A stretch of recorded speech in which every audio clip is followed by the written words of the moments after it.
Aşure gününüz mübarek olsun. Sağlıklı olsun.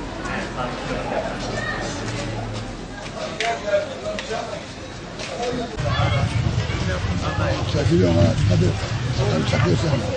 Aşure gününüz mübarek olsun. Hüseyin abi. Aşure gününüz mübarek olsun. Allah hayırlı olsun. Yok bunu al.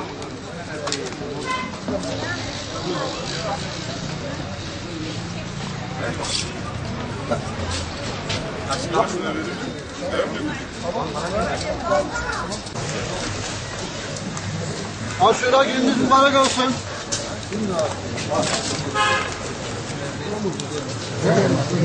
Var mı, alabilir miyim? Buyurun abi.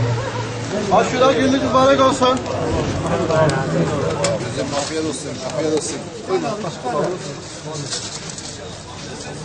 Aşure gününüz mübarek olsun. Buyur. Necati Bey. Öncelikle bütün Müslümanların Aşure gününü kutluyoruz. İnşallah bugün Muharrem ayının 10. günü, yani Kerbela faciasının yaşandığı olay. Amacımız inşallah insanlara Kerbela'yı hatırlatmak, Hazreti Hüseyin'in davasını anlatmak.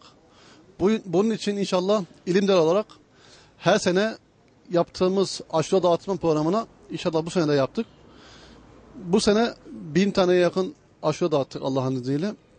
Tabi dediğimiz gibi amacımız sadece aşure dağıtmak değildir. İnsanlara Hazreti Hüseyin'i, Kerbela'yı, Muharrem ayını anlatmak.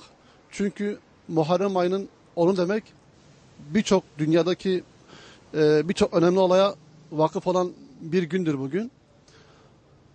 Allah inşallah bizi bugünü hakkıyla idrak edip yaşamayı nasip etsin bize inşallah.